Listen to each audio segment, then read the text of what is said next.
Salut, c'est Tita, des Illuminés Anonymes. L'être humain me surprendra toujours. Mais là, c'est pas dans le bon sens. Il est capable de tellement de choses extraordinaires. L'amour, la compassion, l'adaptation. On sait aimer un enfant sans condition. On sait aimer un ami malgré ses défauts. On sait pardonner. On sait évoluer. On sait changer. Et pourtant, on ne sait pas toujours se servir de tout cela. Ou, plus exactement, cela dépend des circonstances. Car, soyons honnêtes, dans le couple, par exemple, ça devient soudainement impossible. Ah, c'est sûr qu'au début, tout va bien, ça roucoule dans le foyer, c'est le bonheur, c'est la fête du slip.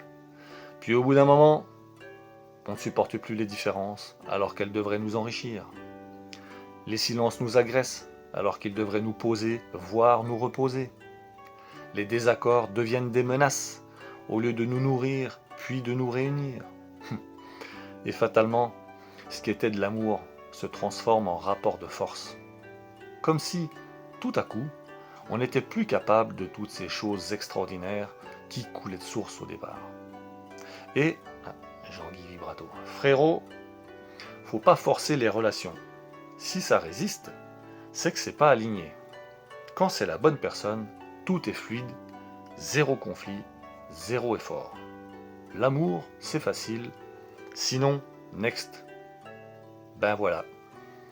Le mythe moderne à la con dans toute sa splendeur. Merci Jean-Guy.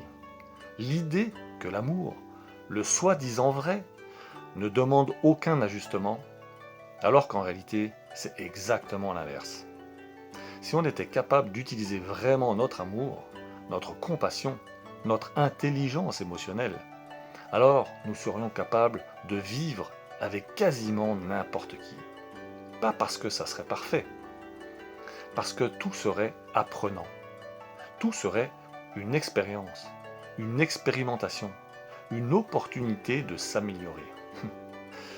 Les différences ne seraient plus des attaques, elles seraient des miroirs, des invitations à grandir, à changer, à s'ouvrir, à se perfectionner, en un mot, à devenir meilleur.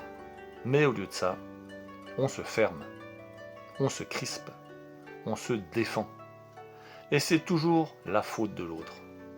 On veut avoir raison au lieu de comprendre. On va pas se leurrer. En vrai, ce que l'on voudrait, c'est être aimé sans être dérangé. Et dès que l'autre nous bouscule, on appelle ça une relation toxique. Le nouvel adjectif à la mode qui se bat la vedette avec pervers narcissique. Le problème, ce n'est pas qu'on ne sait pas aimer. Le problème, c'est qu'on ne sait plus rester ouvert quand ça devient inconfortable. Parce que l'amour, le fameux vrai amour, ce n'est pas la fusion, ce n'est pas l'absence de conflit, ce n'est pas l'alignement permanent, c'est la capacité à rester humain quand l'autre ne nous ressemble pas, à écouter quand on a envie de fuir, à comprendre quand on a envie d'attaquer. Alors, sacré Jean-Guy. Après, bon, faut pas oublier de penser à soi, hein.